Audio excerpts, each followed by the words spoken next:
जो as it is apply होता है। क्या होता है इसका एक्सपांशन, रिकॉल करके बताओ। nc0 a to the power n plus nc1 a to the power n minus 1 b plus nc2 a raise to power n minus 2 b square and so on. आखिरी में आता है ncn b raise to power n। तो कुल मिला के क्या होता है, जो फर्स्ट टर्म है उसकी पावर n होती है, फिर फर्स्ट टर्म की पावर एक कम हो जाती है n माइनस 1, फिर फर्स्ट टर्म की पावर एक और कम हो जाती है n माइनस 2। ऐसा करते हुए फर्स्ट टर्म की पावर क्या हो जाती है, 0। b मतलब कि सेकेंड टर्म, उसकी पावर पहले 0 होती है, फिर 1 होती है, फिर 2 होती है एंड सो ऑन। तो इसको बोलते हैं binomial expansion a plus B whole raise to power n का। अगर बीच में माइनस आ जाता है तो क्या बदल जाता है, तो ऑल्टरनेट टर्म्स जो है वो नेगेटिव हो जाते हैं। पहला पॉजिटिव, दूसरा नेगेटिव, तीसरा पॉजिटिव, चौथा नेगेटिव, इस तरीके से टर्म्स चेंज होते जाते हैं, सो ऑन। क्लियर हो गया ये चीज। लास्ट टर्म डिपेंड करेगा n की वैल्यू के ऊपर। और अगर ऐसा आता है 1 plus x whole to the power n, तो इसका एक्सपांशन क्या होता है, तो 1, अगर फर्स्ट टर्म 1 हो गई तो a हट जाएगा पूरी तरीके से और b की जगह पे क्या आ जाएगा, x। मतलब ये हो जाएगा nc0 plus nc1 into x plus nc2 into x square plus nc3 into x cube and so on, ऐसा होता जाएगा।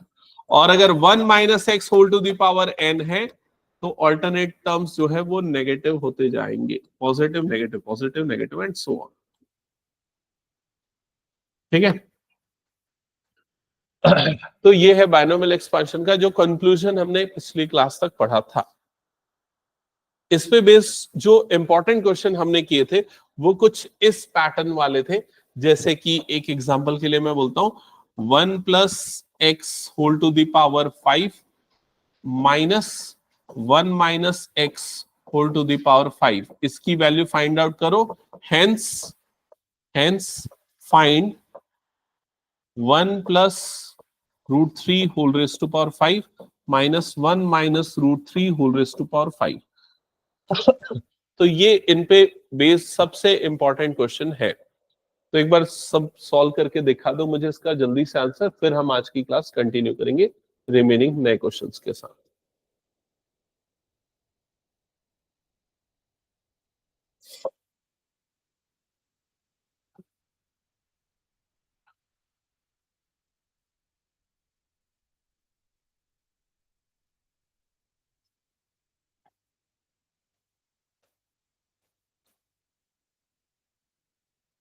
तो श्री और दृष्टि थोड़ा इधर समझ लेना कैसे बनेगा ये वाला क्वेश्चन। ठीक है, तो मैं इस पूरे की वैल्यू फाइंड आउट करनी है और उसको यूज करके ये निकालना है। तो सबसे पहले अगर 1 plus x whole to the power 5 का वैल्यू निकाले, मतलब इसका एक्सपांशन निकाले, तो यहाँ पर कौन सा फॉर्मूला लग जाएगा, ये वाला फॉर्मूला लग जाएगा। तो सबसे पहले इसकी वैल्यू क्या आ जाएगी, nc0, मतलब क्या आएगा 5c0। ठीक है, फिर प्लस अगला टर्म क्या लिखा हुआ है देखो 5c1, nc1 है, n की वैल्यू यहाँ पर 5c1 और इधर पे क्या आ जाएगा x प्लस nc2 मतलब 5c2 x square plus 5c3 x cube, फिर क्या आ जाएगा प्लस 5c4 एक्स की पावर 4 प्लस क्या आ जाएगा 5c5 एक्स की पावर 5। ये डन, यहाँ तक हो गया। अब उसके बाद 1 plus x whole to the power 5 निकालने जाएंगे। 5c0 की वैल्यू 1 होती है, ये याद है कॉम्बिनेशन में। 5c1 कितना होता है 5, तो ये कितना हो जाएगा 1 प्लस 5x। 5c2 कैसे निकलता है याद है, 5c2 निकालने का ये तरीका 5c2, तो 5 इंटू 4 डिवाइडेड बाय 2 इंटू 1, 2 1 2 2 2 5 कितना हो जाएगा 10, तो ये कितना हो जाएगा plus 10x square. 5c3 5c2 दोनों सेम होते हैं, पैटर्न होता है ना 5 माइनस 3 5c2 सेम आ गया, तो ये भी कितना हो जाएगा 10x क्यूब प्लस ये 5c4 5c1 के बराबर होता है, मतलब 5x की पावर 4, 5c5 5c0 के बराबर होता है, वैल्यू आती है 1, तो ये आ गया x की पावर 5। कुल मिला के एक्सपांशन हो गया। ठीक है, किसका 1 प्लस एक्स की पावर 5 का। 1 माइनस एक्स की पावर 5 का करना है एक्सपांशन, तो कुछ नहीं, ऑल्टरनेट साइन क्या हो जाते हैं नेगेटिव, पहला पॉजिटिव दूसरा नेगेटिव तीसरा पॉजिटिव चौथा नेगेटिव, ऐसा ऑल्टरनेट चलते रहता है अगर बीच वाला टर्म नेगेटिव आ गया तो। ठीक है, यहां तक क्लियर हो गया। फिर इसके बीच में देखो दोनों को क्या करना है, हमें सब्सट्रैक्ट करना है। सब्सट्रैक्ट करना है मतलब यहां माइनस लग जाएगा, यहां पर सब्सट्रैक्ट होता है तो नीचे वाले के साइन बदल जाते हैं, तो नेगेटिव ये पॉजिटिव, ये नेगेटिव ये पॉजिटिव, ये नेगेटिव ये पॉजिटिव, ऐसे ही होता है। फिर क्या होगा, +1 -1 कट जाएगा, 5x ऐड होके कितना बन जाएगा 10x, 10x² minus 10x² cut जाएगा, और इधर पे 10x³ प्लस 10x³ ऐड होके कितना बन जाएगा 20x³ plus 5x⁴ minus 5x⁴ cut जाएगा, x⁵ प्लस x⁵ क्या बन जाएगा प्लस 2x⁵। क्या यहां तक समझ में आ गया?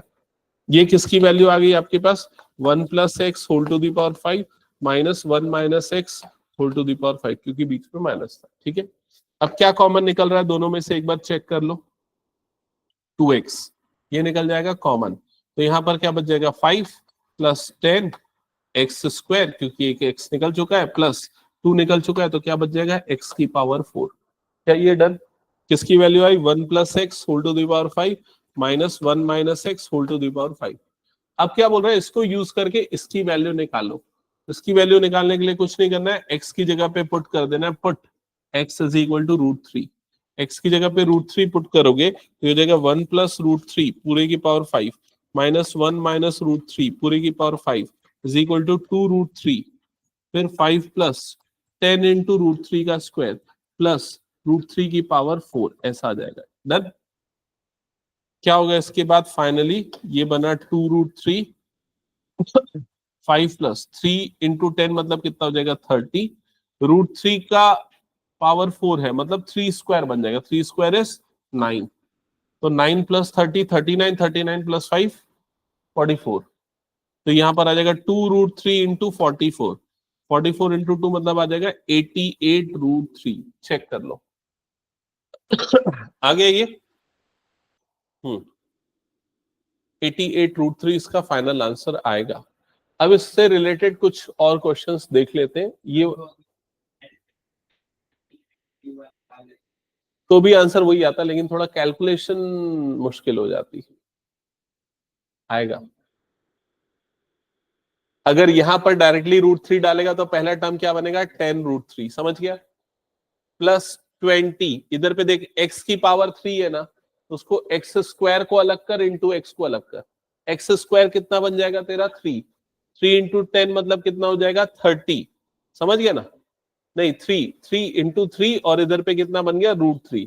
क्या ये समझा कि नहीं बता जल्दी?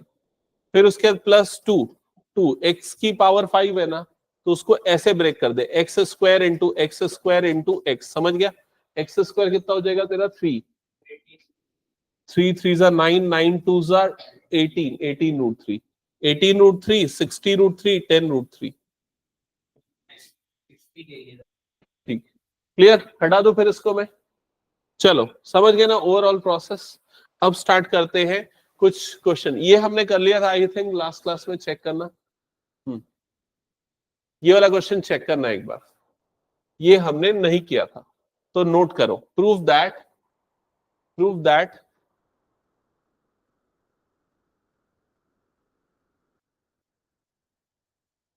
summation r is equal to 0 to n 3 raised to power r ncr is equal to 4 raised to power n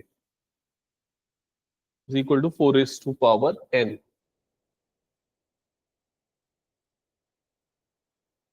note कर लिया? हाँ वो भी समेशन के अंदर ही है। चलो इधर पे ये देखना, सबसे पहले आरएचएस तो एकदम क्लियर है, एलएचएस को अगर आप ऑब्जर्व करोगे, यहां पर लिखा हुआ है summation r is equal to 0 to n, इधर पे मेंशन्ड है 3 raised to power r ncr। ठीक है, स्टार्ट करो एक्सप्लेन करना। सुनना ध्यान से, इस पूरे का मतलब क्या होता है पहले ये समझो। इसका मतलब होता है कि r की वैल्यू कहां से स्टार्ट होगी, 0 से कहां तक जाएगी, n तक, हर बार 1 1 का इंक्रीमेंट होगा, और वो वैल्यूज कहां पर पुट होंगी, इस जगह पे, और बीच में क्या लगते जाएगा, प्लस का साइन। तो सबसे पहले मैं r की जगह 0 डालता हूं, तो ये क्या बनेगा 3 की पावर 0 nc0, ऐसे ही होगा, फिर प्लस लग जाएगा, अब r की वैल्यू एक बढ़ जाएगी, क्या हो जाएगी 1, अब 1 डालूंगा तो क्या होगा 3 की पावर 1 NC1, समझ में आया। फिर r की वैल्यू एक और बढ़ जाएगी, क्या हो जाएगी r की वैल्यू 2, तो क्या हो जाएगा 3 की पावर 2 NC2, फिर 3 की पावर 3 NC3। ऐसा करते हुए कहां तक जाएंगे, यहां तक, मतलब क्या हो जाएगा 3 की पावर n NCN। क्या ये चीज समझ में आ गई सभी को? ठीक है। अब अगर इस पैटर्न को थोड़ा सा रिकॉल करोगे तो देखो इस तरह का पैटर्न हमें एक जगह पे देखने को मिला था। मैं यहाँ पर LHS अभी जो सॉल्व कर रहा था, बीच में एक थोड़ा सा रफ वर्क कर रहा हूं, ध्यान देना। यहां पर मैं अगर रिकॉल कर रहा हूं 1 + x पूरे की पावर n का एक्सपेंशन क्या था बताओ, NC0 plus NC1 into x plus NC2 into x square plus NC3 into x cube. याद आया क्या ये पूरा पैटर्न? ठीक है। अगर मैं चाहूं इसके LHS को इसी फॉर्मेट में अरेंज कर सकता हूं। जैसे पहला टर्म क्या आ गया हमारे पास NC0, 3 की पावर 0 तो 1 होता है, स्किप कर दो उसको, प्लस अगले टर्म को मैं क्या लिख सकता हूं NC1 3 की पावर 1, कुछ नहीं मल्टीप्लाई में अरेंज कर दिया। अगला टर्म क्या हो जाएगा प्लस NC2 3 की पावर 2 प्लस NC3 3 की power 3 and so on up to NCN 3 की पावर n। क्या ये डन, क्लियर हो गया? तो इससे अगर मैं कंपेयर करूंगा तो सेम फॉर्मेट में आ रहा है। इस पूरे की वैल्यू क्या होती है 1 + x की पावर n। यहां पर x की जगह पे आपको क्या देखने को मिल रहा है 3, तो ये पूरे की वैल्यू क्या हो जाएगी 1 + 3 whole to the power n। समझ में आई ये चीज? 1 + 3 मतलब क्या हो गया 4 to the power n, that is equals to RHS, hence proved. आया क्या समझ में? कुछ नहीं, मैंने समेशन को एक्सपांड किया, इस फॉर्मूले से मैच किया और x की वैल्यू डिसाइड करके पुट कर दिया। कंप्लीट कर लो जल्दी इसको।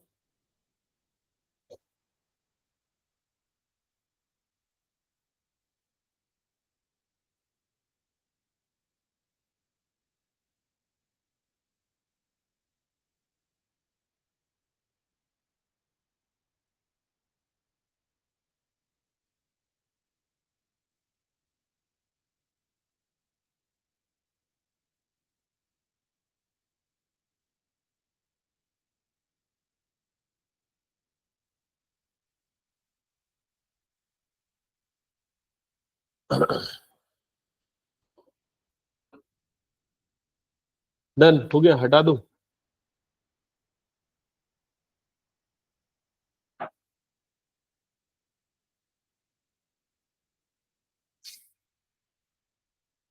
अब चलो कुछ मिसलेनियस क्वेश्चन पे आते हैं, ठीक है। ओके, वैसे तो इस क्वेश्चन में हिंट गिवन है, फिर भी देख लो एक बार क्या लिखा है। If a and b are distinct integers, prove that a minus b is a factor of a raised to power n minus b raised to power n whenever n is positive integer।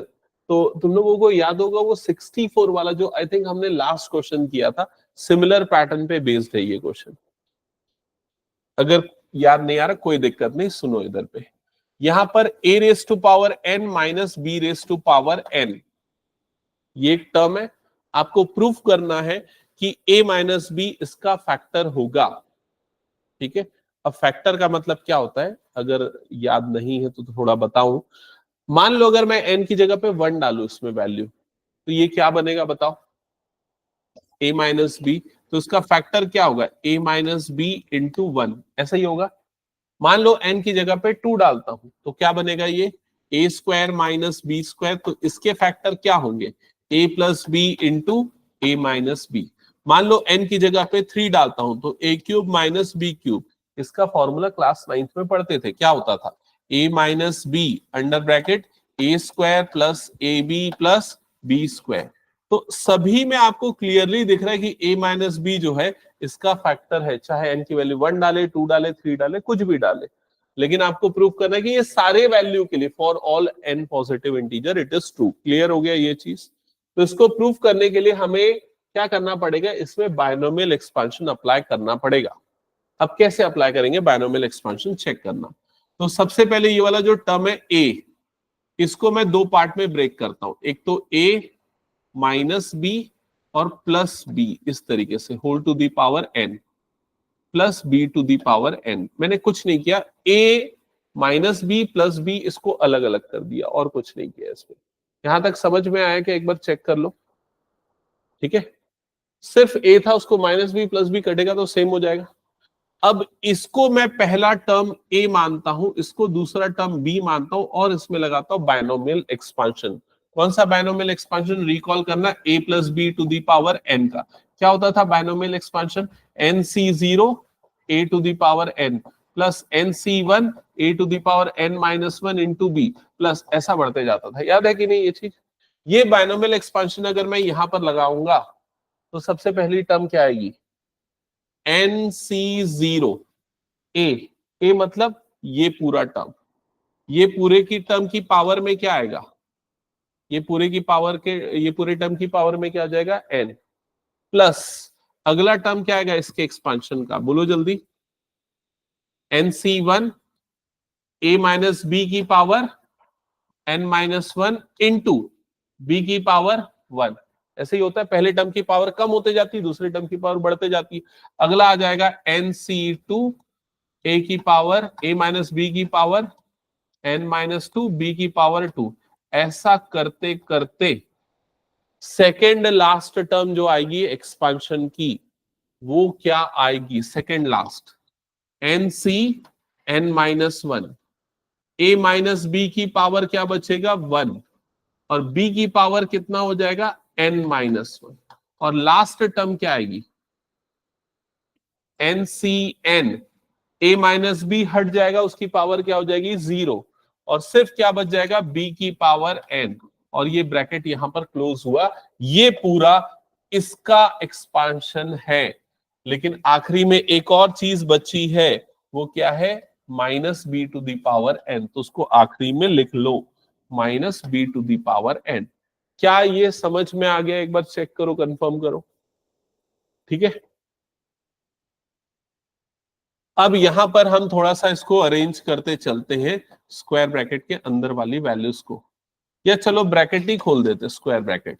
तो nc0 कितना होता है भाई, 1 होता है, तो 1 हो गया, और यहां पर क्या बच गया a माइनस बी की power n plus nc1 value जो भी होती होगी, अभी nc1 ही ले लेते, a माइनस बी की power n minus one into b plus nc2। पहले तीन टर्म में ज्यादा कुछ नहीं कर सकते, हम नहीं कर रहे हैं, जैसा है एज इट इज रहने देते हैं।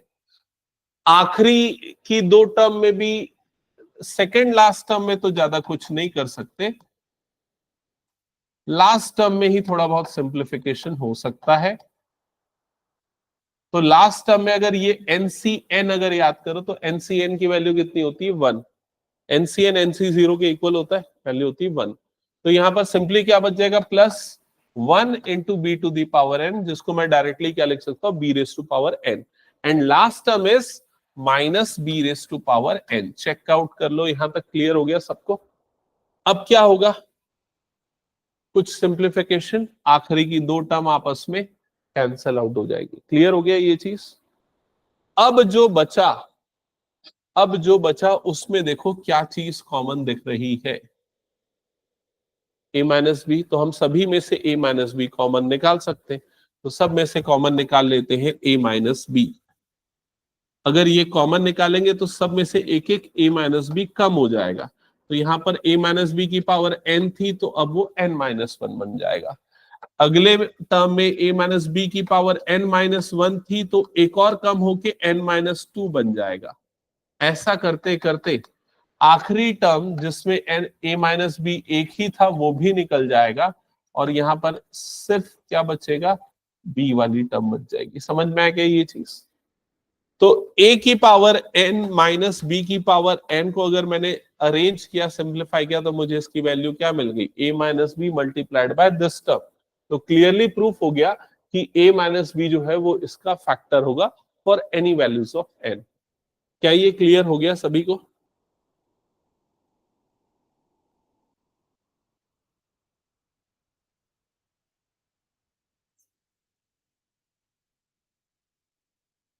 गाने समझ में आएगी। प्रभवी, मुश्किल लग रहा है, हटा दूं फिर इसको मैं?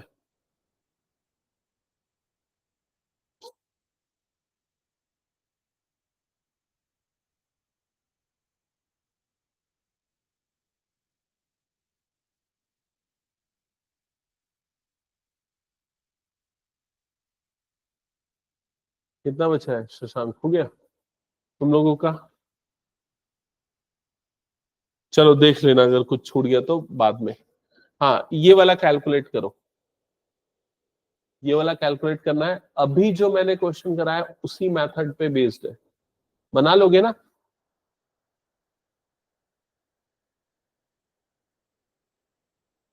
हाँ मतलब अभी जो स्टार्टिंग का पहला जो क्वेश्चन करवाया,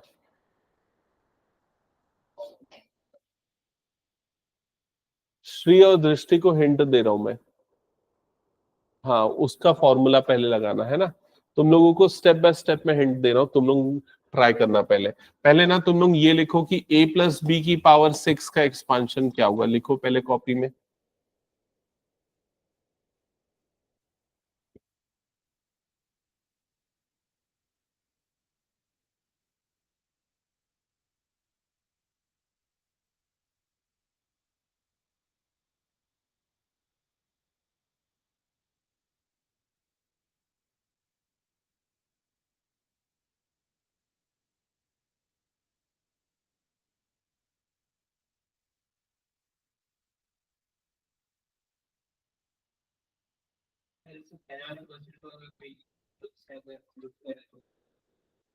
एग्जाम्पल से मतलब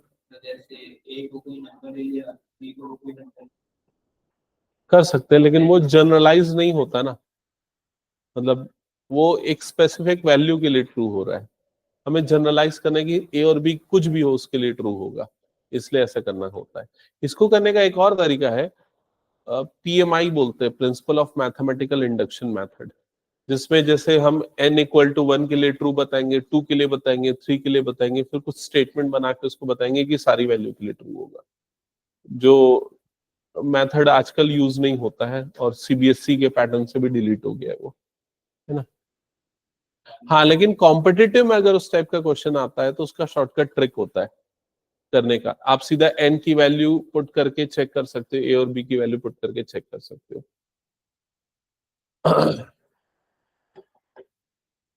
हाँ, तो a प्लस बी की पावर 6 का एक्सपांशन ये निकलेगा 6c0 a की पावर 6 प्लस 6c1, किसी का आ गया क्या ये? a की पावर 5 b की पावर 1 प्लस 6c2 a की पावर 4 b की power 2 plus 6c3 a cube b cube plus 6c4 a square b की power 4 plus 6c5 a b की पावर 5 प्लस 6c6 b की पावर 6। तो overall 6c0 की value तो 1 होती है, तो ये बनेगा a की पावर 6। 6c1 की वैल्यू 6 होती है, तो 6 a की पावर 5b प्लस 6c2 की वैल्यू कितनी होती है? 6 5 30/2 मतलब 15, तो जाएगा 15 a raise to power 4 b square plus 6c3 654 divided by 3 2 6 4 20 होती है इसकी वैल्यू, तो जाएगा 20 a cube b cube 6c4 6c2 के इक्वल हो जाएगा, तो यह जाएगा 15 a स्क्वायर b की पावर 4 प्लस 6 a b की पावर 5 प्लस b की पावर 6। चेक करो, दृष्टि यहां तक समझ में आया क्या? सी, हाँ बताओ क्या चीज समझ में नहीं है? हाँ, ये कैसे आया?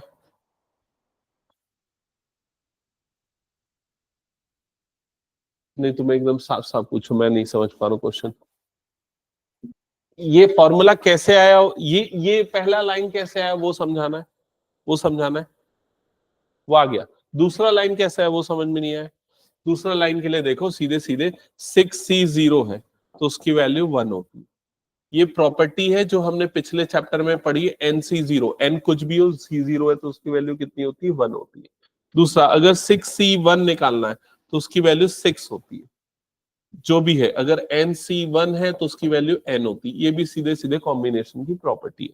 अगर 6C2 निकालना है, 6C2 निकालना है, तो कैसे निकलता है? तो ये जैसे नंबर है 6, एक कम कर दो कितना हो जाएगा 5, नीचे में 2 है तो 2 इंटू 1 कर दो, समझ में आया? तो 2 1 जा 2 3 जा 6, 3 5 जा कितना हो जाएगा 15, तो वैल्यू आ जाएगी 15। इधर देखो 6C3 निकालना है, तो कैसे निकलता है? 6 into 5 into 4 divided by 3 into 2 into 1, 3 2 जा 6 और ये 6 कटा, 5 4 जा कितना हो गया 20, तो 6C3 की वैल्यू कितनी आएगी 20। ठीक है, अब 6C4 नहीं निकालो पूरा, क्योंकि 6C4 और 6C2 दोनों सेम होता है। इसका भी प्रॉपर्टी, जैसे 6C4 निकालना है ना, तो 6C, इसको 6 में से माइनस कर दो तो कितना बचेगा 2, तो 6C2 के बराबर होगा। 6C5 जो है वो किसके बराबर होगा? 6C1 के बराबर होगा। समझ में आई ये चीज? तो इस तरीके से मैंने सीधे सीधे उनकी वैल्यूज को पुट कर दिया। किसका किसका हो गया ये सॉल्व? हो गया?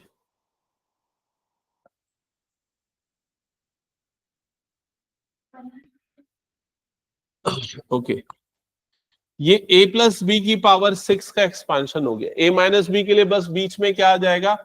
ऑल्टरनेट टर्म्स नेगेटिव आ जाएगी। प्लस 15 a की power 4 b square minus 20 a cube b cube plus 15 a square b की पावर 4 माइनस 6 a b की पावर 5 प्लस b की पावर 6। एक बार चेक करो, कंफर्म करो, आगे यहां तक।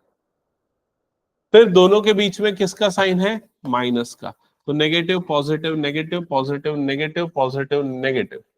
फिर क्या हो जाएगा? ये वाली टर्म कट, ये वाली टर्म कट, ये वाली टर्म कट और ये वाली टर्म कट जाएंगी। जो जो टर्म सेम साइन वाली है वो ऐड हो जाएंगी, तो इन दोनों का एडिशन कितना बन जाएगा? इन दोनों का एडिशन 12 a की पावर 5 b, इन दोनों का एडिशन कितना बन जाएगा? Plus 40 a cube b cube, इन दोनों का एडिशन कितना हो जाएगा? ये 12 a b की पावर 5। ये वैल्यू आई है a प्लस बी की power 6 minus a minus B की पावर 6 की। डन, यहां तक हो गया था। फिर इधर से क्या कॉमन निकलेगा? इस पूरे में से क्या कॉमन निकलेगा? 12 है 40 है, मतलब क्या कॉमन निकल जाएगा? 4। और भी कुछ कॉमन निकलेगा? 4ab निकाल लो कॉमन, तो यहां पर बच जाएगा 3a की power 4 plus 10 a square b square plus 3b की पावर 4। चेक करो समझ में आया क्या, देख लो एक बार।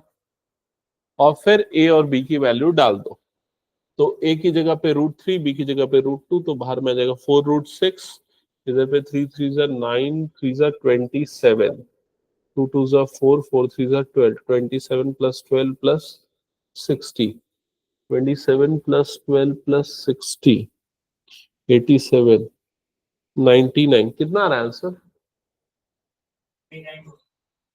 396 ना, हाँ ठीक है।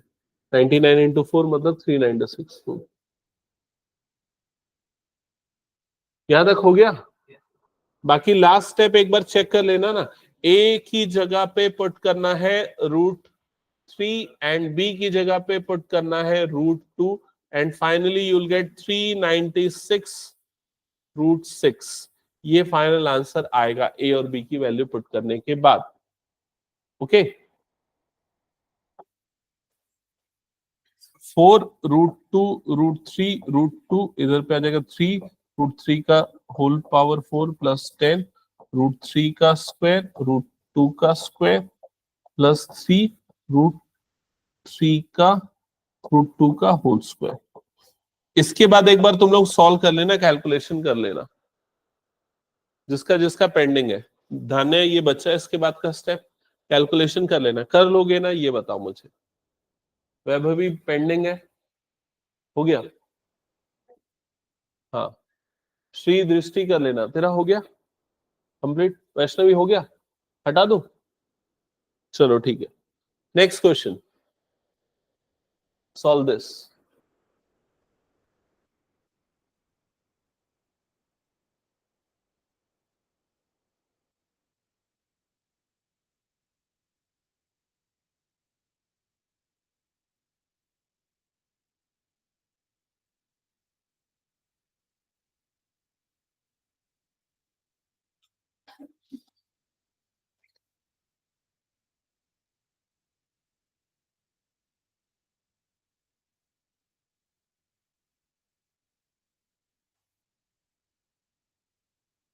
क्वेश्चन नोट कर लिया?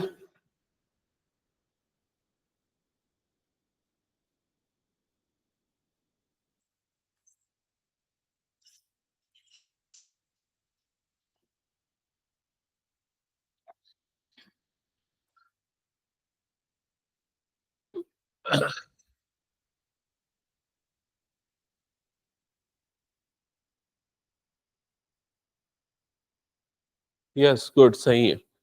हाँ, फॉर्मूला लिखो, फिर उसके अंदर इसमें n की जगह पे 4 डाल के उसको अप्लाई करना।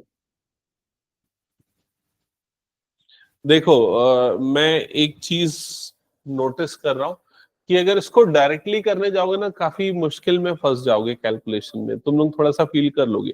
तो क्या कर रहा हूं, उसके लिए हिंट ये है, जो भी हमने पैटर्न यूज किया ना, ऐसा x प्लस वाई की पावर 4 का लगा दो एक्सपांशन। क्या होता है x प्लस वाई की पावर 4 का? 4c0 x की पावर 4 प्लस 4c1 x की पावर 3 y की पावर 1, यही होगा एक्सपांशन।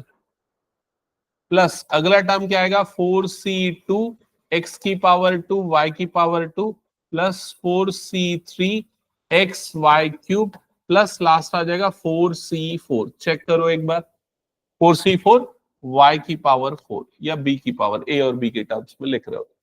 तो a x प्लस वाई पूरे की पावर 4, अगर मैं इनकी वैल्यू पुट करूं, 4c0 की वैल्यू कितनी हो जाती है? 1। तो यहां पर बचेगा x की पावर 4।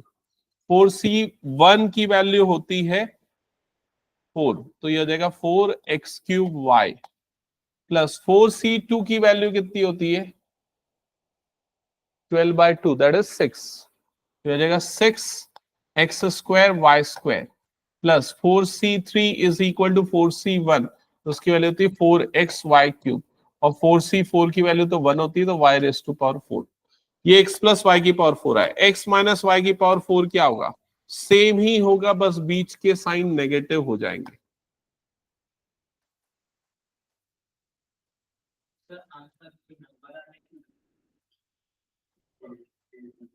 ए और बी के टर्म्स में ही आएगा आंसर।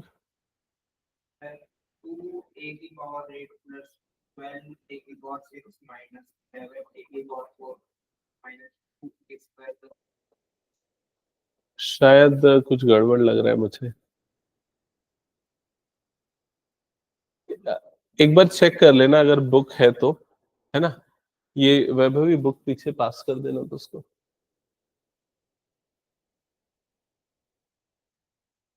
यहां तक का स्टेप क्लियर हो गया ना?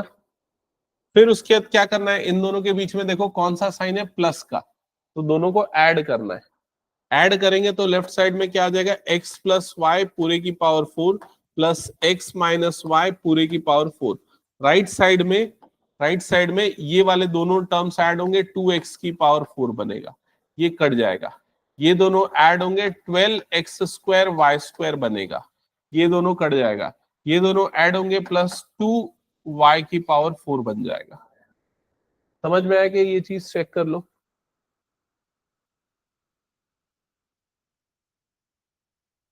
अब इसके बाद क्या कॉमन निकल सकता है? इसमें से कॉमन निकाल लो, तो इसमें से कॉमन निकलेगा 2, सिर्फ 2 निकलेगा कॉमन, 2। और यहां पर बच जाएगा x की power 4 plus 6x² plus y की पावर 4। ये आई किसकी वैल्यू? x plus y whole to the power 4 plus x minus y whole to the power 4 की वैल्यू। एक बार चेक करो, यहां तक क्लियर हो गया? आखिरी और फाइनल स्टेप क्या करना है बताओ? वैल्यू x की जगह पे क्या पुट करेंगे? a²। तो x की जगह पे पुट करो a² एंड y की जगह पे पुट करो ये वैल्यू। तो यहां पर आ जाएगा a² plus √ a² - 1। Put x is equals to a²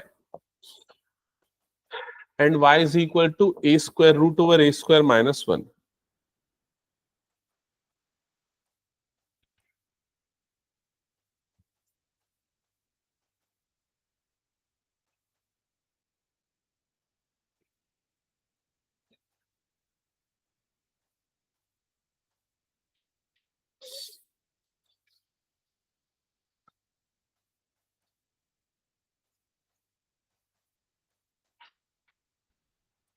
सही है आंसर तेरा।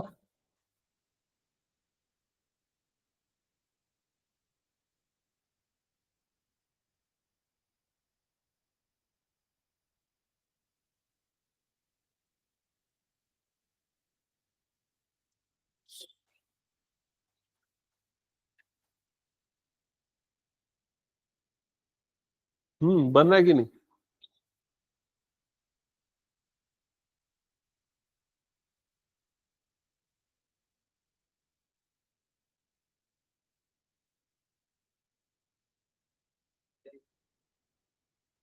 इसके बाद सिंप्लीफाई किया है, ए की पावर 8 प्लस 6 ए की पावर 4 इंटू, यहाँ पर स्क्वायर और रूट कैंसल आउट हो जाएगा, क्या बच जाएगा ए स्क्वायर माइनस 1 प्लस, यहां पर क्या हो जाएगा ए स्क्वायर माइनस 1 का होल स्क्वायर हो जाएगा, फिर ये हो जाएगा 2 अंडर ब्रैकेट ए की पावर 8, इधर पे ये टर्म इससे मल्टीप्लाई होगी तो प्लस 6 ए की पावर 6, ये टर्म इससे मल्टीप्लाई होगी माइनस 6 ए की पावर 4, और यहाँ पर ए माइनस बी का होल स्क्वायर लगेगा, तो A square plus B square minus 2ab। समझ में आया? तो ये हो जाएगा 2 a raised to power 8 plus 6 a raised to power 6 minus 6 a raised to power 4 plus a raised to power 4 plus 1 minus 2a square. अब इसको थोड़ा रीअरेंज करके लिखेंगे तो 2 under bracket a raised to power 8 plus 6 a raised to power 6 minus 5 a raised to power 4 minus 2a square plus 1 bracket close, ये आना चाहिए answer.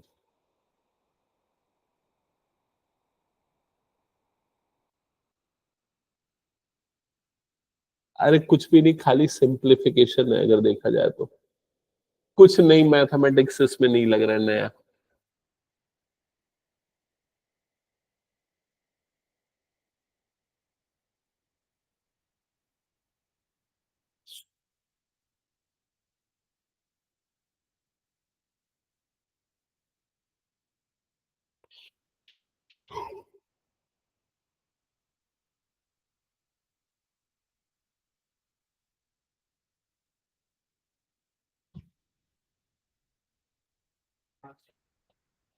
हो गया।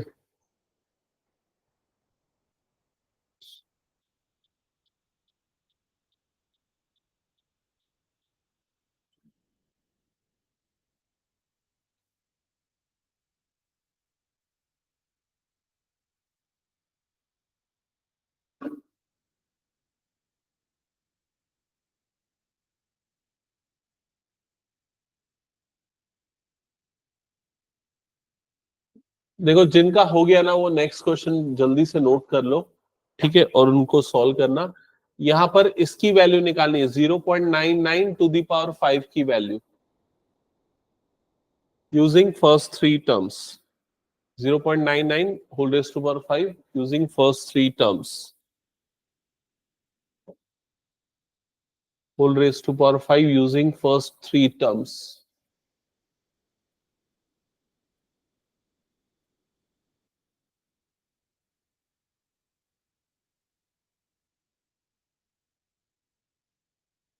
तो उसको बायनोमियल कैसे बनाओगे 0.99 को? 1 - 0.01 टू दी पावर 5, सिर्फ तीन टर्म लेना, तो फर्स्ट टर्म क्या आएगी 5c0, फिर सेकेंड टर्म क्या आएगी -5c1, 0.101 की पावर कितना आ जाएगा ये 1, थर्ड टर्म क्या आएगी -5c2, 0 माइनस नहीं प्लस आएगा ना, थर्ड टर्म प्लस आएगा 5c2 0.01 की पावर 2।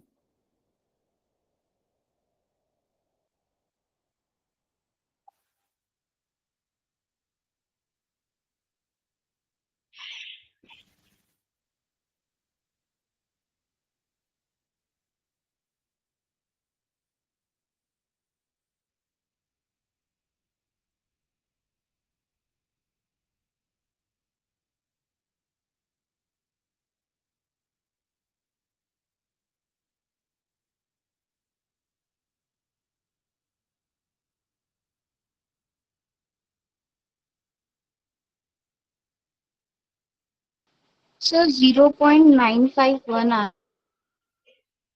0.951। ओके, कौन? गौरीशा ना? Yes sir. Okay, yes. So 5C0 की वैल्यू तो 1 होती है, माइनस ये हो गया 5 इंटू 0.01, और अगला टर्म आ जाएगा माइनस प्लस 5C2 आएगा 0.01 की पावर 2, यह आ जाएगा 1 माइनस 0.05 प्लस 5C2 की वैल्यू 5 4 से 20 10 हो जाती है, और यह आ जाएगा 0.0001, तो यह आ जाएगा 1 माइनस 0.05 प्लस 0.001, तो यह आ जाएगा, फ्रैक्शन में लिख दे तो 1.001 माइनस 0.05।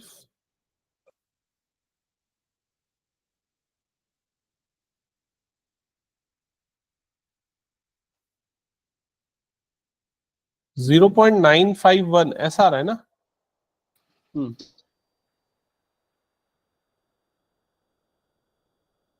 गौरीशा यही बोला क्या आंसर तुमने? Yes sir 0.951। ओके, ठीक है। पिछला क्वेश्चन तुम लोगों का हुआ क्या? धान्य नहीं बना? अच्छा ये बताओ, क्या ये समझ में आया था? कहां पर जाकर अटक रहे हो? यहां तक किया था, एक्स और वाई की वैल्यू पुट किया था, सिंप्लीफिकेशन में प्रॉब्लम आ रही है। एक मिनट मैम, ये कितने बच्चों का हो गया ये वाला क्वेश्चन? हो गया?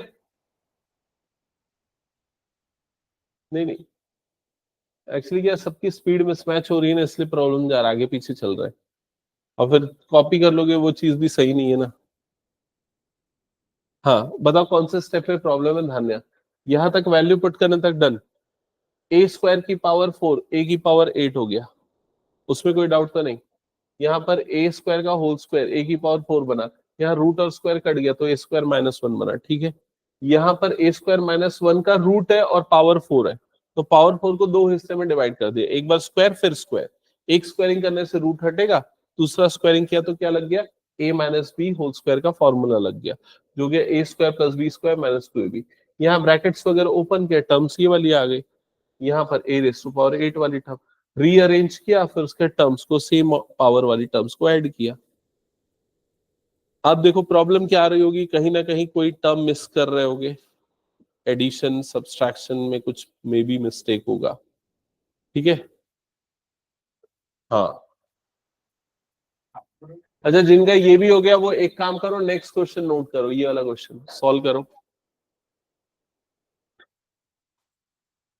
1 plus x by 2 minus 2 by x whole raise to power 4, expand this using binomial expansion. किस क्वेश्चन में? एक्स की वैल्यू 2 लेगा तो आंसर तो 1 आ जाएगा, उसमें क्या सॉल्व करना रहेगा?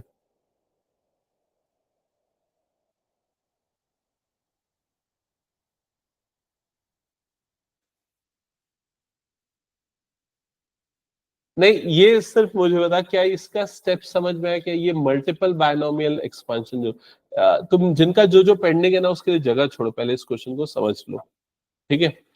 यहां पर आपको 1 plus x by 2 minus 2 by x whole to the power 4, इसका बायनोमियल एक्सपेंशन निकालना है। ऐसे क्वेश्चन को सॉल्व करने के लिए क्या मेथड यूज करोगे? इसको फर्स्ट टर्म लोगे और ये पूरे को क्या ले लोगे? Second term. तो वो जो 1 प्लस एक्स की पावर 4 का, हाँ बताओ वैष्णवी क्या होगा 1 प्लस एक्स की पावर 4 का एक्सपेंशन? बताओ जल्दी। 1 plus x to the power 4 का बायनोमियल एक्सपेंशन, सबसे पहला टर्म क्या आएगा? 4C0, और कुछ भी नहीं आएगा, प्लस अगला टर्म क्या आएगा? 4C1 एक्स की पावर 1, तो एक्स हम किसको लेंगे? इस पूरे को एक्स ले लेंगे। समझ में आया ये चीज? तो ये पूरे की पावर क्या हो जाएगा? 1, तो x by 2 minus 2 by x पूरे की पावर क्या हो गया? 1। अगला टर्म क्या आएगा? Plus 4c2 into x/2 minus 2/x पूरे की पावर 2। समझ में आ रहा है ये चीज? नेक्स्ट टर्म क्या आ जाएगा? Plus 4c3 into x/2 minus 2/x पूरे की पावर 3। लास्ट टर्म आएगा 4c4 x/2 minus 2/x whole to the power कितना हो जाएगा? 4। क्या ये समझ में आ गया स्टेप? 1 प्लस एक्स पूरे की पावर n का एक्सपांशन। 4c0 4c1 4c2 सबका वैल्यू तो पता ही है निकालना। ये वाले में तो कुछ नहीं होगा, जैसा है वैसे ही रहेगा, है ना। यहाँ पर a minus B whole square लग जाएगा, यहाँ a minus B whole cube लग जाएगा, और यहाँ फिर से बायनोमियल एक्सपांशन अप्लाई होगा 2 टर्म वाला। समझ रहे हो कि नहीं? यहाँ फिर से 2 टर्म वाला बायनोमियल एक्सपांशन लगाओगे, फिर उसको 4c4 की वैल्यू तो क्या हो जाती है? 1। तो इसलिए इसको पूरा मत सॉल्व करो, सिर्फ मेथड समझ जाओ। इतना कैलकुलेशन वाला क्वेश्चन नहीं आएगा, सिंप्लीफिकेशन। इसको या तो फॉर्मूला याद है a minus B whole cube का, तो लगा सकते हो, नहीं तो फिर लगाओ एक्सपांशन। इतना कैलकुलेशन वाला क्वेश्चन ये वाला नहीं आता है जनरली एग्जाम में, सिर्फ अगर आ गया कभी तो क्या स्टेप होता है वो समझाने के लिए मैंने। तो उनके लिए भी ये वाला है। हाँ, तो नॉट टर्म है ना, वो सिंप्लीफाई होगा ना, क्योंकि कई टर्म्स आपस में ऐड हो जाएंगी, कुछ सब्सट्रैक्ट हो जाएंगी। ठीक है, चलो हटा दो फिर इसको मैं। हाँ, ये क्वेश्चन ये भी ऑलमोस्ट उसी लेवल का क्वेश्चन है। 3 टर्म्स है देखो, a b c whole to the power 3। हाँ,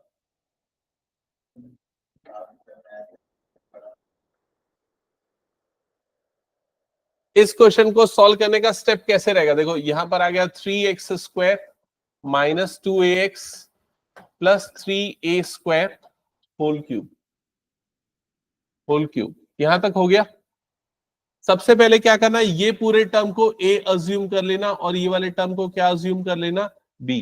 a plus B whole cube ये वाला, फिर उसके लिए आइडेंटिटी अप्लाई करना, फर्दर सॉल्व करना। मैं 1 सेकेंड है ना।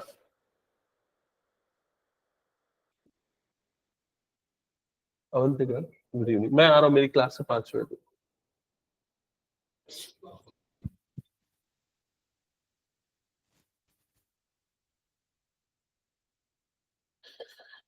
सो a minus B whole cube identity क्या होती है? ये आइडेंटिटी होती है, oh sorry, a plus B whole cube, correct. तो आइडेंटिटी होती है a cube plus 3a² b plus 3ab² plus b cube. ये आइडेंटिटी डायरेक्टली अप्लाई कर दो, तो a की जगह पे क्या आ जाएगा? यहाँ पर 3x² minus 2ax whole cube plus 3a² b, तो 3x² minus 2ax whole square into b। So b की वैल्यू क्या आ जाएगी? 3a² प्लस 3ab², तो 3a के प्लेस पे आ जाएगा 3x² minus 2ax into b। b की जगह पे आ जाएगा 3a² प्लस b क्यूब मतलब 3a² का होल क्यूब। समझ रहे हो ना? मैंने आइडेंटिटी लिख दी a plus B whole cube की, उस आइडेंटिटी में a की जगह पे ये, b की जगह पे ये पुट कर दिया, और उसके बाद अलजेब्रिक सिंप्लीफिकेशन। क्या यहां पर दोबारा कौन सी आइडेंटिटी लगेगी? a minus B whole cube. बहुत सारी टर्म आएंगी, 4 टर्म आएंगी, ठीक है। यहां पर कौन सी लगेगी? a minus B whole square, उससे क्या मल्टीप्लाई होगा? 3 और ये वाला टर्म मतलब 9a²। फिर वैसे ही उसमें भी होगा। समझ गए ना ये चीज? ठीक है, तो सिंप्लीफिकेशन दैट्स इट, बस इतना ही करना है। करके एक बार देख लेना तुम लोग, नहीं बनेगा तो बिल्कुल मैं बता दूंगा उसको। ये बायनोमियल का ही है। हाँ, अभी इसमें ना जो टॉपिक है मैं बता रहा हूँ क्या टॉपिक है, जिसका क्वेश्चन आएगा जो बुक में नहीं है, और आईएससी के बुक में रहेगा सिलेबस में। ठीक है, वो है nth टर्म निकालना, rth टर्म निकालना, वो क्वेश्चन। एक छोटा सा हिंट करता हूँ बस एक क्वेश्चन के साथ, ठीक है। फिर उसके बाद और प्रैक्टिस क्वेश्चन कराना होगा तो मैं करवा दूंगा उसका। वैसे करना पड़ेगा, तुम लोगों को करना पड़ेगा वो क्वेश्चन, ठीक है। तुम्हारे में भी तो है ना, जैसे a plus B whole to the power n, a plus B whole to the power n, इसका एक्सपांशन तो पता है सबको, क्या होता है nc0, ये nc0 a to the power n plus nc1 a to the power n minus 1 b plus nc2 a to the power n minus 2 into b square plus nc3 a to the power n minus 3 into b cube. मैंने क्यों इतने सारे term लिखे, समझना, pattern समझना। बताओ इसके expansion का फर्स्ट टर्म क्या है? ये है इसका फर्स्ट टर्म, ये इसका है सेकेंड टर्म, ये इसका है थर्ड टर्म, ये इसका क्या है फोर्थ टर्म। अब पैटर्न समझो, फोर्थ टर्म में यहां पर क्या दिख रहा है तुम लोगों को, 3 3 3। सेकेंड टर्म, थर्ड टर्म में क्या दिख रहा है यहां पर, ध्यान दो, 2 2 2। समझ में आ रहा है कि नहीं ये चीज? अगर मैं पूछता हूं कि इसका 10th टर्म क्या होगा, बताओ। 9 9 a to the power n minus 9 b to the power 9। समझ में आया कि नहीं ये चीज? तो इससे जनरल टर्म का फॉर्मूला बनता है, और ये जनरल टर्म जो है उसको हम t से डिनोट करते हैं r+1। r+1 का मतलब होता है r+1th टर्म, r+1th टर्म। अब हम आर्थ नहीं निकाल के r+1th क्यों निकालते हैं? ताकि ये फॉर्मूला अच्छे से बन पाए। कैसे देखना, यहां पर n c r a to the power n minus r b to the power r, ऐसा हो जाएगा। अगर आपको r+1th टर्म चाहिए तो आप फॉर्मूले में यहां पर क्या पुट कर दोगे, r पुट कर दोगे। ठीक है, एक छोटा सा एग्जांपल लेता हूं। मान लो 3x minus 5y whole to the, plus लेते हैं फिलहाल, होल टू दी पावर 15 है, सपोज 15 है। क्वेश्चन में अगर आपको बोलता है कि बताओ इसके एक्सपांशन में सेवेंथ टर्म कौन सा होगा, सेवेंथ टर्म क्या होगा बताओ। Seventh term is equal to question mark. तो अब आपको क्या निकालना है, T7 निकालना है, समझ गए? तो T7 को क्या लिखोगे, T6+1। क्या ये समझ में आ गया? अब कुछ चीजें आराम से आइडेंटिफाई कर सकते हो, जैसे कि फॉर्मूले से अगर मैच करे तो a की वैल्यू कितनी है, a की वैल्यू 3x, b की वैल्यू कितनी है, तो b की वैल्यू कितनी हो गई 5y, n की वैल्यू कितनी है, तो n की वैल्यू कितनी हो गई 15। क्या ये क्लियर हो गया? अब अगर आपको T6+1 निकालना है तो Tr+1 का फॉर्मूला क्या है, देखो NCR। तो NCR, n मतलब कितना हो गया यहाँ पर 15C, r की वैल्यू कितनी है 6, फिर a की power n minus r, a मतलब पहला टर्म, पहला टर्म मतलब क्या है 3x, पूरे की पावर कितना हो जाएगा यहाँ पर n minus r, n minus r मतलब 15 माइनस 6, b की पावर r, b मतलब क्या हो जाएगा यहाँ पर 5y पूरे की पावर r, पूरे की पावर r मतलब कितना हो जाएगा 6। क्या ये समझ में आ गया? इसको सिंप्लीफाई कर लो तो वो आपको कौन सा टर्म मिल जाएगा, सेवेंथ टर्म। डन? हाँ, n प्लस, नहीं n+1 तो होगा ही होगा, वो तो n+1 तो उसका लास्ट टर्म होगा ना, समझ रहे कि नहीं? n+1 टर्म उसका आखिरी ही टर्म होगा, क्योंकि अगर n है पावर में तो एक्सपांशन में कितने टर्म आते हैं, n+1, n+1 उसका आखिरी टर्म हो गया। ठीक है, तो कई सीबीएसई स्कूल में भी इस टाइप के क्वेश्चन करवाते हैं, ऐसा मैं नहीं बोल रहा हूँ कि उनके में नहीं करवाते, डिपेंड करता है टीचर टू टीचर। कोई अगर एडिशनल पढ़ाना चाह रहा है तो कई स्कूल वाले करवाते हैं ये क्वेश्चंस। ठीक है, आईएससी में तो है, और सीबीएसई के पुराने सिलेबस में हुआ करता था ये वाला टॉपिक। तो एक क्लास और हम इस टॉपिक पे करें या फिर नया पार्ट पे आगे बढ़ना है, क्या करना है? ये नहीं, सीक्वेंस एंड सीरीज में भी स्पेशल सीरीज के अंदर ऐसा कुछ एक्सप्रेशन देखने को मिलता है, जो तुम बोल रहे हो ना T1 T2 T3 लेके फिर टर्म्स को ऐड करके काटते हैं, वो चीज बोल रहे हो ना, उसमें भी ऐसा आता है।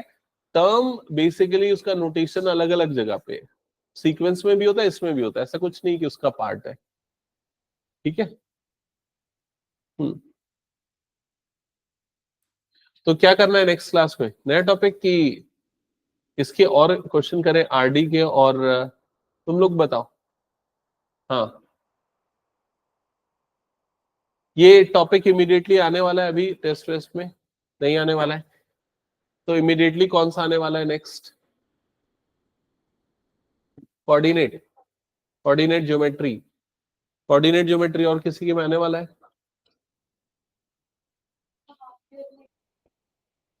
तो कोऑर्डिनेट ज्योमेट्री चालू करवा देता हूं मैं। कोऑर्डिनेट ज्योमेट्री में देखो 3 चैप्टर का पैटर्न चलेगा। सबसे पहले हम 3D कर लेते हैं। 3D अभी किसी ने बोला भी था, 3D तेरे में आने वाला है। 3D कर लेते हैं, कोऑर्डिनेट ज्योमेट्री का पार्ट है, एकदम छोटा सा चैप्टर है, जल्दी हो जाता है वो। फिर उसके बाद 2 सबसे इंपॉर्टेंट चैप्टर आते हैं। एक आता है कोनिक सेक्शन, जिसमें सर्कल, एलिप्स, पैराबोला तीनों आ जाता है, और दूसरा आता है स्ट्रेट लाइंस। स्ट्रेट लाइन बहुत बड़ा चैप्टर है, बहुत इंपॉर्टेंट चैप्टर है, ठीक है, उस पर ज्यादा प्रैक्टिस की जरूरत पड़ेगी। तो ये 2 टॉपिक करेंगे, ठीक है, ओके।